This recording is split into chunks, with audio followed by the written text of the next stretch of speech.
Hello, welcome dear students. In this video, we will discuss the existence theorem. और ये theorem examination point of view से बहुत important theorem है, but इस theorem को हमारे सिलेबस में for a finite dimensional vector space ही प्रूव करना है. Theorem for infinite dimensional vector space और you can say that for any arbitrary vector space जो है प्रूव हो जाती है, बट उसका जो प्रूफ रहेगा वो आपके सिलेबस के बियॉन्ड द वो रहेगा syllabus. So we will restrict this theorem for only finite dimensional vector spaces. और आपके syllabus में भी इस theorem को for finite dimensional vector space he discuss करना है. Existence theorem की statement क्या है कि अगर कोई भी finite dimensional vector space लेते हो आप, say V over a field F, then वहां पे उसका कोई ना कोई basis set जो है वो आपको मिलता है. There exists a basis set for each finite dimensional vector space. हमें ये existence theorem में प्रूव करना है. पेपर में आपको इस थ्योरम में ऐसा भी आ सकता है state and prove. So statement भी आपको खुद ही लिखनी है कि अगर कोई भी फाइनाइट डायमेंशनल वेक्टर स्पेस लेते हैं तो वहां पे उसका क्या मिल जाता है, बेसिस सेट. कैसे लिखोगे statement? There exists a basis set for each finite dimensional vector space. So let's start with the proof of this theorem. कैसे स्टार्ट करोगे? आप एक वेक्टर स्पेस ले लोगे, उसे बोलोगे कि वो से फाइनाइट डायमेंशनल वेक्टर स्पेस है. उस स्पेस का नाम ले लेते हैं से V over a field F. जैसे ही आप स्पेस की डायमेंशन फाइनाइट लेके चलते हो तो उसकी डेफिनेशन आपको ध्यान में है कि क्या रहता है कि वहां पे एक डेफिनेटली फाइनाइट सबसेट मिल जाता है जो कि होल स्पेस को जनरेट कर देता है. कोई भी अगर स्पेस की डायमेंशन फाइनाइट रहती है तो वहां पे एक फाइनाइट सबसेट मिलता है जो होल स्पेस को जनरेट करता है.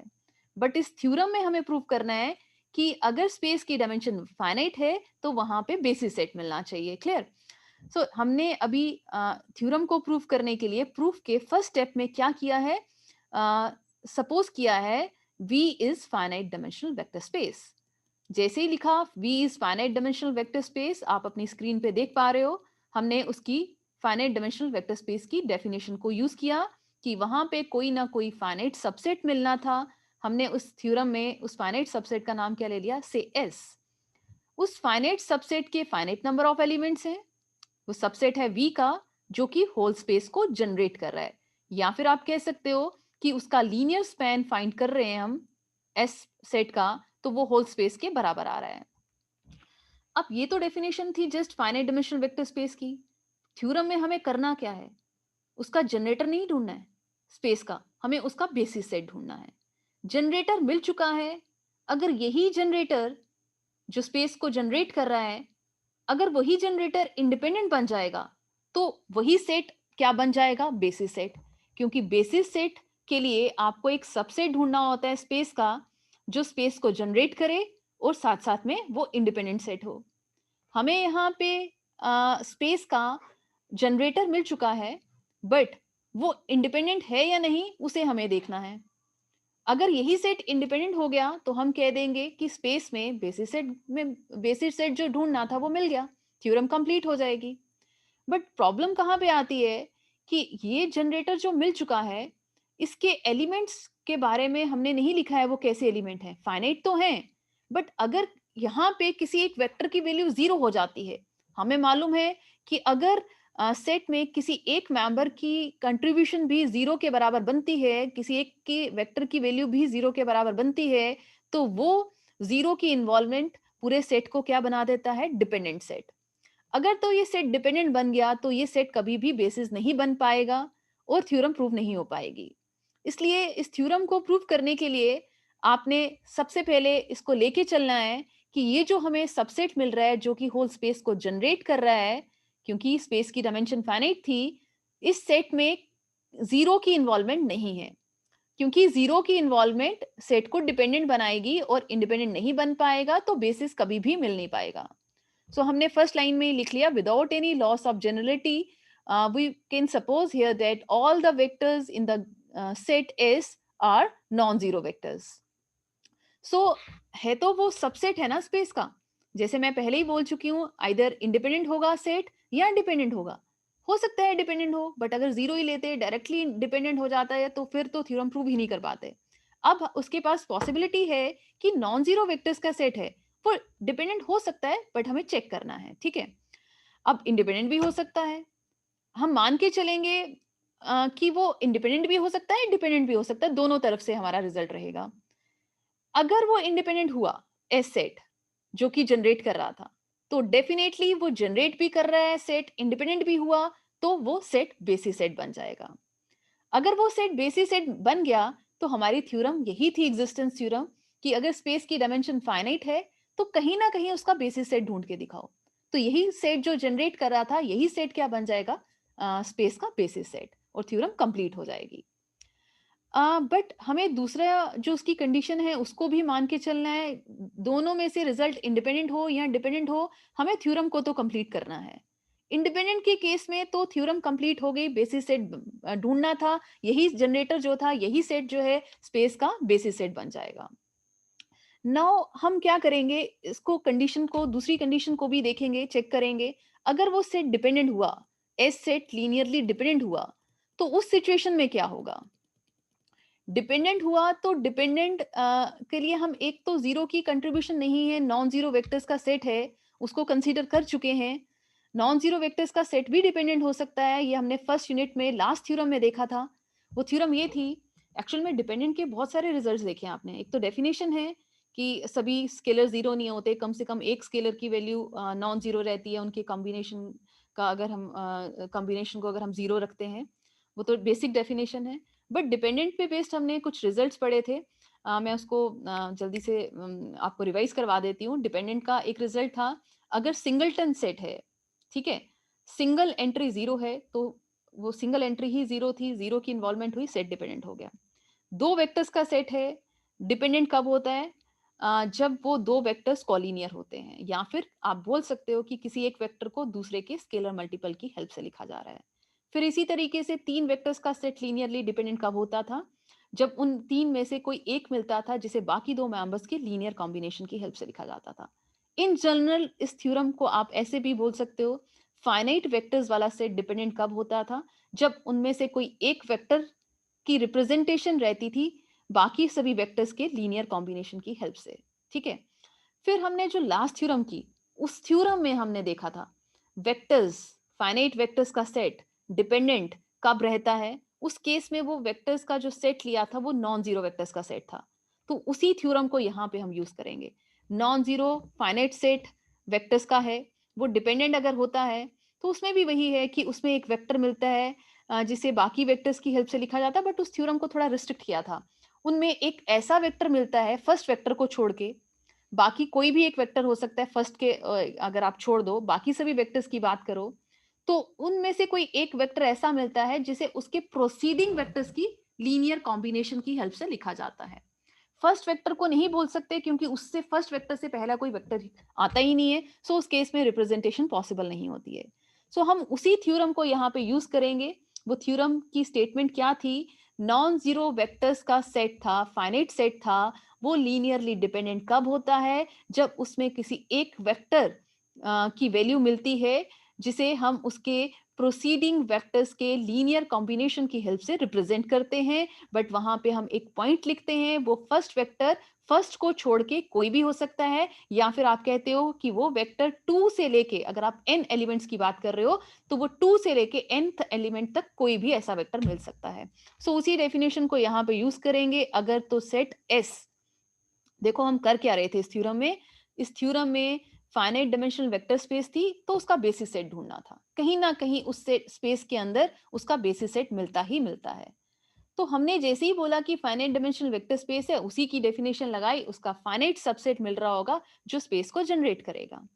हमने बोला कि एक जनरेटर तो मिल गया, अगर वही सेट इंडिपेंडेंट हो जाता तो थ्योरम प्रूव हो जाती।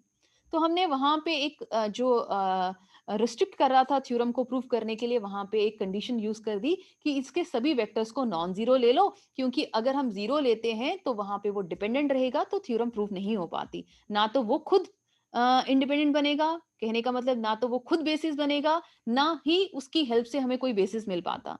इसलिए हमने वहां पे उन्हीं सभी वेक्टर्स को नॉन जीरो मान लिया। देन हमने बोला कि अब पॉसिबिलिटी है, मे बी वो इंडिपेंडेंट हो या डिपेंडेंट हो, हम चेक कर लेते हैं। इंडिपेंडेंट हुआ तो ठीक है कि वही बेसिस बन जाएगा, तो थ्योरम प्रूफ हो जाएगी। बट अगर वो सेट डिपेंडेंट हुआ, तो उस सिचुएशन में भी हमें थ्योरम को प्रूफ करना है। तो वो कैसे थ्योरम को प्रूफ करेंगे? डिपेंडेंट का हम रिजल्ट यूज करने जा रहे हैं कि उस सेट में कोई ना कोई एक जो फाइनाइट सेट था, जो जनरेट कर रहा था, वहां पे ही कोई एक ना एक वेक्टर मिलेगा, जिसे उसके प्रोसीडिंग वेक्टर्स के लीनियर कॉम्बिनेशन की हेल्प से रिप्रेजेंट किया जाएगा। आप स्क्रीन पे देख सकते हो, एस अगर लीनियरली डिपेंडेंट है तो हमने उसका कौन सा वेक्टर लिया? mth vector. वो mth वेक्टर की वैल्यू 2 से n तक कोई भी वैल्यू हो सकती है, एस सेट का ही मेंबर है, जिसे उसके पहले वाले m से पहले वाले वेक्टर्स कौन से रहते हैं? v1 v2 so on to vm-1, उसी के मेंबर्स की लीनियर कॉम्बिनेशन की हेल्प से रिप्रेजेंट किया है। या तो आप लीनियर सम डाल के लिख सकते हो, या फिर alpha 1 v1 plus alpha 2 v2 plus so on to alpha m-1 vm-1 की तरफ से भी उसको रिप्रेजेंट कर सकते हो, जो कि मैंने इक्वेशन बी पे लिखा है। नाउ अब क्या किया जाएगा? सेट तो डिपेंडेंट हो गया, बट स्पेस में बेसिस सेट तो ढूंढना है। जो वेक्टर सेट डिपेंडेंट हुआ, उसमें एक वेक्टर मिला जिसे उसके प्रोसीडिंग वेक्टर की हेल्प से लिखा गया, अभी जब हमने इक्वेशन बी में किया। आप क्या करो, उस वेक्टर को गिवन सेट एस से, जिसकी हेल्प से आपने बेसिस सेट ढूंढना था, जिसकी हेल्प से स्पेस जनरेट हो रही थी, आप उस सेट में से उस वेक्टर को ओमिट कर दो। ठीक है? जिस वेक्टर को आपने प्रोसीडिंग वेक्टर्स की कॉम्बिनेशन की हेल्प से लिखा, आप क्या करो, गिवन वाला सेट जो था एस, उस वेक्टर को उस सेट में से ओमिट कर दो। ठीक है? और बाकी सभी सेट के मेंबर्स को कंसीडर कर लो, और उस सेट का एक नाम नया दे दो। पहले एस था, हमने उस सेट का नाम S1 दे दिया। S1 सेट में हमने क्या किया है, एस सेट के सभी मेंबर्स को कंसीडर किया है। आप देख सकते हो v1 v2 so on to vn लिया है, बट हमने यहाँ पे vm-1 जो उसका बीच का एलिमेंट लिखा, उसके बाद vmth एंट्री आनी थी, वो नहीं लिखी। उस एंट्री को हमने ओमिट कर दिया, नया सेट बना दिया। हमने कहीं ना कहीं बेसिस सेट ढूंढना है, क्योंकि थ्योरम की स्टेटमेंट है there exist a basis for each finite dimensional vector space. हमने mth वेक्टर को ओमिट किया है और एक नया सेट बनाया है। अब हम देखेंगे इस केस में क्या ये S1 सेट बेसिस बना पा रहा है स्पेस का, क्योंकि अगर S इंडिपेंडेंट होता तो वो तो खुद बेसिस बना चुका होता। हमने देखा अगर S डिपेंडेंट नहीं है, तो क्या उसकी हेल्प से कोई और बेसिस सेट मिल रहा है, वो हमें चेक करना है। हमने S1 सेट ढूंढ लिया। अब S1 सेट को भी हम चेक करेंगे बेसिस के लिए, तो पहली कंडीशन रहेगी, S तो डायरेक्टली जनरेट कर रहा था by the definition of finite dimensional vector space, but यहाँ पे आपको उसको चेक करना पड़ेगा कि S1 स्पेस को जनरेट कर रहा है। या फिर कह सकते हो कि हमें चेक करना है S1 की वैल्यू किसके बराबर है, B के। तो बहुत ऑब्वियस सा पार्ट है। एक कंडीशन तो आप डायरेक्टली शो कर दोगे, LS1 सबसेट है बी का। मैंने इसको दो पार्ट्स में शो किया है, क्योंकि पहले हम शो करेंगे S1 सबसेट था ना एस का, क्योंकि एस के सभी मेंबर्स में से एक mth एंट्री को छोड़ दिया है। तो S1 सेट बनाया कहाँ से? एस सेट्स की हेल्प से। S1 is a subset of S, so LS1 is a subset of LS, obvious सी बात है ये। ठीक है? तो इसी तरीके से एस के हर मेंबर वी में आ रहा था, तो S1 का हर मेंबर एस से था, तो एस का हर मेंबर वी से था। ट्रांजिटिव रिलेशन होता है, सबसेट रिलेशन। सो S1 का हर मेंबर भी वी में से है, होल स्पेस वी में से है। सो S1 के मेंबर्स की कॉम्बिनेशन भी वी में आएंगे। ये आप डायरेक्ट पार्ट लिख सकते हो ऑब्वियस करके। अब हमें जो मेन पार्ट रहता है, वो ये रहता है कि वी को LS1 में शो करना, वी के हर मेंबर को LS1 में शो करना। तो वी का एक आर्बिट्रेरी मेंबर ले लो आप, और उसे S1 के मेंबर्स की कॉम्बिनेशन की हेल्प से रिप्रेजेंट करके बता दो। ठीक है? जो कि बहुत इजी पार्ट है, इसको मैं स्किप करूंगी। हमारा मेन काम है देखना बेसिस सेट को। ठीक है? तो हम देख चुके हैं, एक S1 नया सेट बना चुके हैं, और वो हमने देखा कि वो स्पेस को जनरेट कर रहा है। अगर आप चाहते हो तो मैं एक दो पॉइंट्स इसमें क्लियर कर देती हूँ फिर भी। जैसे कि मैंने स्पेस का एक आर्बिट्रेरी मेंबर लिया है। जैसे ही स्पेस का आर्बिट्रेरी मेंबर लिया, हम इसकी थ्योरम के फर्स्ट पार्ट में ले चुके थे कि S स्पेस को जनरेट कर रहा था। अभी हम शो कर रहे हैं S1 स्पेस को जनरेट कर रहा है, बट S तो ऑलरेडी जनरेट कर रहा था, तो S के मेंबर्स की कॉम्बिनेशन की हेल्प से लिख दिया मैंने V के मेंबर को। ठीक है? फिर उसमें क्या किया, इसको हमने थोड़ा सा डायरेक्ट लिखा था बीटा 1 से बीटा n तक, क्योंकि mth एंट्री की बात हो रही थी, तो हमने इसको mth एंट्री भी ली, m से पहले m-1 वाली एंट्री भी ली, और m+1 वाली एंट्री को भी लिख दिया। ठीक है? ऐसा क्यों लिखा? क्योंकि यहाँ पे हमें S1 के मेंबर्स के बारे में डिस्कस करना है। तो आपने देखा यहाँ पे हमने जो वैल्यू थी यहाँ पे हमारे पास mth वाली, उसको सब्स्टिट्यूट कर दिया, उसको सॉल्व किया और आपने देखा वो भी सब मेंबर्स किसके आ रहे हैं, S1 के आ रहे हैं, वहां से mth एंट्री ओमिट हो रही है। सो V का एक मेंबर था जिसे हमने क्या किया इस केस में, सेकेंड इक्वेशन में S1 के मेंबर्स की हेल्प से रिप्रेजेंट कर दिया। सो V सबसेट बन गया किसका, LS1 का। LS1 ऑलरेडी सबसेट था V का, सो दोनों सेट्स इक्वल हो गए, C इक्वेशन में हमने शो कर दिया। ये भी कह सकते हो S1 स्पेस को जनरेट कर रहा है। S तो कर रहा था जनरेट, S में से एक मेंबर को ओमिट करके एक नया सेट बनाया S1, वो भी स्पेस को जनरेट करा है, वो हमने शो किया इस केस में, C इक्वेशन में। अब हम देखेंगे ये भी तो स्पेस का सबसेट है। स्पेस का कोई भी सबसेट लो ना, उसके पास दो में से एक पॉसिबिलिटी होती है, या तो वो इंडिपेंडेंट होता है या डिपेंडेंट होता है। अब फिर पॉसिबिलिटी यही है कि इंडिपेंडेंट आइदर और डिपेंडेंट। अगर वो इंडिपेंडेंट हुआ, इफ, है ना, इफ की कंडीशन है, देन वो बेसिस बन जाएगा। ठीक है, बेसिस बन गया, थ्योरम कंप्लीट। हमें बेसिस ढूंढना था, या तो एस बन गया बेसिस, अगर एस नहीं बना तो हमने सेकंड केस में देखा एस वन बेसिस बन गया। बट हमें सेकंड कंडीशन जो उसकी डिपेंडेंट वाली है उसको खत्म करना है। जब तक हम एग्जैक्टली ना बोल पाए कि कहीं ना कहीं बेसिस मिल रहा है, तब तक हमारी थ्योरम कंप्लीट नहीं होगी। तो हमारी जो सेकंड कंडीशन है कि एस वन अगर इंडिपेंडेंट नहीं हुआ, तो उस केस में क्या होगा, फिर से वही बात, वो डिपेंडेंट होगा। डिपेंडेंट हुआ तो कोई ना कोई S1 का मेंबर मिलेगा। अब डिपेंडेंट की थ्योरम जो पहले लगाई थी S के लिए, अब S1 के लिए लगाएंगे। S1 अगर डिपेंडेंट हुआ, उसमें कोई ना कोई एक वेक्टर मिलेगा जिसे उसके प्रोसीडिंग वेक्टर्स की लीनियर कॉम्बिनेशन की हेल्प से लिखा जाएगा, और वो वेक्टर फर्स्ट को छोड़ के nth तक कोई भी एलिमेंट हो सकता है। ठीक है, अब हमारे पास क्या हुआ, S1 का एक मेंबर मिला जिसे उसके प्रोसीडिंग वेक्टर्स की हेल्प से लिखा गया, क्योंकि S1 सेट हमने पॉसिबिलिटी ली कि वो डिपेंडेंट हो सकता है। तो आप क्या करोगे, जिसे उसके प्रोसीडिंग वेक्टर्स की कॉम्बिनेशन की हेल्प से रिप्रेजेंट किया, उस वेक्टर को ओमिट कर दोगे S1 वाले सेट से और एक नया सेट बना दोगे और उसका नाम क्या दे दोगे, S2। हम थ्योरम को रिपीट कर रहे हैं। S1 का एक मेंबर जिसे उसके प्रोसीडिंग वेक्टर्स की हेल्प से लिखा जा रहा है क्योंकि वो डिपेंडेंट था, उस वेक्टर को ओमिट करके एक नया सेट बनाया और उसका नाम दे दिया S2। S2 में हमने क्या किया, S1 का एक मेंबर छोड़ा है, बाकी S1 के सभी मेंबर लिए। कहने का मतलब S2 सबसेट ले लिया किसका, S1 का। ठीक है, S में n एलिमेंट्स थे, S1 में S का एक एलिमेंट छोड़ा, मतलब n में से एक एलिमेंट कम हो गया, डेट इज n-1 एलिमेंट्स लिए। S2 में हमने कितने एलिमेंट्स ले लिए, n-2 एलिमेंट्स। हमने जैसे डेफिनेशन लगाई थी, तो S तो ऑब्वियसली जनरेट कर रहा था स्पेस में, स्पेस को, उसके लिए सिर्फ पॉसिबिलिटी इंडिपेंडेंट या डिपेंडेंट की ली थी। फिर हमने S1 के लिए शो किया था कि वो स्पेस को जनरेट कर रहा है। ठीक है, फिर बोला था कि S2 की भी पॉसिबिलिटी है इंडिपेंडेंट या डिपेंडेंट होने की। इंडिपेंडेंट हुआ तो बेसिस बनेगा, तो थ्योरम कंप्लीट। बट अगर डिपेंडेंट हुआ तो उसमें एक ऐसा वेक्टर मिलेगा जिसे उसके प्रोसीडिंग वेक्टर की हेल्प से लिखा जाएगा और उसे ओमिट करके एक नया सेट बनाया जाएगा, और उस सेट का नाम हम क्या दे रहे हैं, S2। और मेरे को ये रिवाइज क्यों मैंने करवाया, क्योंकि मैंने आपसे पूछना था कि S2 के कितने एलिमेंट्स हैं, वो मैंने खुद ही बता दिया कि S2 में S के दो एलिमेंट्स खत्म हो चुके हैं। S1 में एक एलिमेंट खत्म हुआ था, S2 में दो खत्म हो चुके हैं। ठीक है, कहने का मतलब S2 के कितने एलिमेंट्स आ चुके हैं, n-2 एलिमेंट्स। तो S2 में जो n-2 एलिमेंट्स हैं, हमने उसको डायरेक्टली लिख देना है, क्योंकि S1 के लिए शो कर चुके हैं, स्पेस को जनरेट कर रहा है, वो भी उसका सबसेट है S2। तो छोटा सेट ले रहे हो, वो भी स्पेस को जनरेट कर देगा।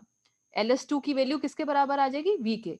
अब S2 के पास भी पॉसिबिलिटी होगी, स्पेस को तो जनरेट कर रहा है, आइदर इंडिपेंडेंट और डिपेंडेंट। अब इंडिपेंडेंट हुआ तो बेसिस सेट बन जाएगा। हमें थ्योरम में प्रूव करना था कोई ना कोई बेसिस सेट मिल रहा है, या तो पहले S को ही बेसिस बना दो, थ्योरम कंप्लीट हो जाएगी। बट उसकी पॉसिबिलिटी थी अभी कि वो डिपेंडेंट हो सकता है, इसलिए हम S1 पे आए। S1 ने जनरेट किया, S1 की पॉसिबिलिटी बनी कि वो बेसिस हो सकता है, बट वहां पे साथ साथ था कि वो डिपेंडेंट भी हो सकता है। अगर S1 डिपेंडेंट हुआ, बेसिस नहीं बना, तो हमने ढूंढ दिया S2 बेसिस बनेगा। फिर S2 की भी पॉसिबिलिटी है, जनरेट तो कर रहा है, इंडिपेंडेंट है या डिपेंडेंट, इंडिपेंडेंट हुआ तो बेसिस बन गया। बट अगर डिपेंडेंट हुआ तो उस सिचुएशन में क्या होगा, डिपेंडेंट हुआ तो फिर S2 का कोई मेंबर मिलेगा जिसे उसके प्रोसीडिंग वेक्टर्स की हेल्प से लिखा जाएगा। अब आपने लेना नहीं है वेक्टर, सिर्फ उसको लिख के दिखाना है कि एक वेक्टर मिलेगा जिसे उसके प्रोसीडिंग वेक्टर्स की कॉम्बिनेशन की हेल्प से रिप्रेजेंट किया जाएगा, फर्स्ट वेक्टर को छोड़ के। तो आप क्या करोगे, उसी वेक्टर को S2 सेट में ऑमिट करके एक नया सेट बना दोगे और उसका नाम क्या दे दोगे? S3। जब S3 सेट लोगे तो S3 सेट में n-3 एलिमेंट्स आ जाएंगे, क्योंकि एक एक करके आप एलिमेंट्स को ओमिट कर रहे हो। n-3 एलिमेंट्स वाला जो सेट है उसका नाम S3 दिया है, और उसको भी आप डायरेक्टली लिख दोगे आप, क्योंकि 2 स्टेप्स में आप प्रूव कर चुके हो कि हर सेट स्पेस को जनरेट कर रहा है। सो S3 वाला सेट भी स्पेस को जनरेट करेगा, और उसके पास भी पॉसिबिलिटी रहेगी कि आइदर वो इंडिपेंडेंट होगा और डिपेंडेंट होगा। अगर इंडिपेंडेंट हुआ S3 सेट, सो S3 सेट इटसेल्फ बेसिस बनेगा और थ्योरम वहीं पे कंप्लीट हो जाएगी। बट हमें उसकी दूसरी पॉसिबिलिटी को भी अभी लेना है। जब तक डिपेंडेंट वाली पॉसिबिलिटी खत्म ना हो जाए, हमारी थ्योरम कंप्लीट नहीं होगी। सो अगर S3 वाला डिपेंडेंट हुआ तो S3 वाला जो है उसमें अगर इंडिपेंडेंट हुआ तो बेसिस बना, डिपेंडेंट हुआ तो उसमें फिर से एक वेक्टर मिलेगा जिसे उसके प्रोसीडिंग वेक्टर्स की हेल्प से रिप्रेजेंट किया जाएगा। जिस भी वेक्टर को उसके प्रोसीडिंग वेक्टर्स की हेल्प से रिप्रेजेंट करोगे, फिर उसके नेक्स्ट स्टेप में उसी को ओमिट करके एक नया सेट बनाओगे। हम कर क्या रहे हैं हर स्टेप में? इस थ्योरम के हर स्टेप में क्या कर रहे हैं? अगर इंडिपेंडेंट होता है तो थ्योरम कंप्लीट होती है, डिपेंडेंट होता है तो एक वेक्टर को कम करते जा रहे हैं और एक नया सेट बनाते जा रहे हैं, और वो स्पेस को जनरेट कर रहा है। करते करते कितनी बार ऐसे स्टेप को रिपीट करेंगे? ऐसा तो नहीं है कि थ्योरम कंप्लीट नहीं होगी। क्यों? क्योंकि हमारे पास S के फाइनाइट नंबर ऑफ एलिमेंट्स थे। So finite number of times ही अगर आप इस थ्योरम को रिपीट करोगे तो एक स्टेज आएगी जब आपके पास खाली एक एलिमेंट रह जाएगा, सिंगल एलिमेंट रह जाएगा। जब सिंगल एलिमेंट कुछ फाइनाइट नंबर ऑफ स्टेप्स को रिपीट करने के बाद, n स्टेप्स को रिपीट करने के बाद एक सेट रह जाएगा, सिंगल एंट्री होगी, और उसको आप डायरेक्टली लिखोगे क्योंकि हर सेट जो है वो स्पेस को जनरेट कर रहा है, उसका हर सबसेट स्पेस को जनरेट करता जा रहा है, तो सिंगल एंट्री वाला भी जो सबसेट होगा स्पेस को तो जनरेट करेगा। अब क्या उसके पास पॉसिबिलिटी है कि वो आइदर इंडिपेंडेंट या डिपेंडेंट? क्योंकि सिंगलटन सबसेट है, सिंगल एंट्री है, और वो सिंगल एंट्री जो है वो नॉन जीरो है, क्योंकि हमने फर्स्ट स्टेप में लिखा था कि जो हमारे एस सेट के मेंबर्स हैं वो सब नॉन जीरो हैं। तो चाहे S1 सेट के मेंबर्स की बात करो, चाहे S2 सेट के मेंबर्स की बात करो, चाहे S3 सेट के मेंबर्स की बात करो, चाहे आप जो उसका सिंगलटन सबसेट रह गया है उसकी बात करो, वो सिंगल एंट्री जीरो के बराबर नहीं हो सकती, नॉन जीरो एंट्री है। सो कहने का मतलब, finite number of times theorem को रिपीट करने पे आपको एक सिंगलटन सबसेट मिला और वो सिंगल एंट्री नॉन जीरो मिली, तो आप पिछले यूनिट की थ्योरम को यूज करोगे। सिंगलटन नॉन जीरो सबसेट हमेशा कैसा रहता है? Independent set. उसकी डिपेंडेंट होने की पॉसिबिलिटी खत्म हो जाती है। तो अगर हमारे पास फाइनाइट नंबर ऑफ टाइम्स में अगर आपको इंडिपेंडेंट सेट नहीं मिला, बेसिस नहीं मिला, तो एक स्टेज डेफिनेटली आएगी जब सिंगल एंट्री रह जाएगी और वो single entry non zero element के बराबर है और वो स्पेस को जनरेट कर रही है, तो डेफिनेटली वो थ्योरम जो है कहती है कि वो सेट जो है वो जो है इंडिपेंडेंट होगा। इंडिपेंडेंट है और जनरेट कर रहा है, तो डेफिनेटली वो सिंगल एंट्री वाला सेट तो बेसिस बनाएगा ही बनाएगा। सो हमने कहीं ना कहीं बेसिस ढूंढना था। एस ने बेसिस नहीं बनाया तो S1 की पॉसिबिलिटी बनी, S1 ने नहीं बनाया तो S2 की पॉसिबिलिटी बनी। So number of finite number of times हमने मेथड को रिपीट किया, तो डेफिनेटली लास्ट स्टेज में हमारे पास जब एक एंट्री वाला सेट रहेगा वो बेसिस बना ही देगा। कहने का मतलब, हर सिचुएशन में कहीं ना कहीं हमें बेसिस सेट नहीं मिला तो लास्ट में तो डेफिनेटली बेसिस सेट मिलेगा ही मिलेगा। किसके लिए? फाइनाइट डायमेंशनल वेक्टर स्पेस के लिए। यही हमारी थ्योरम की स्टेटमेंट थी। There exist a basis for each finite dimensional vector space. So hence the theorem. Thank you so much. God bless you all.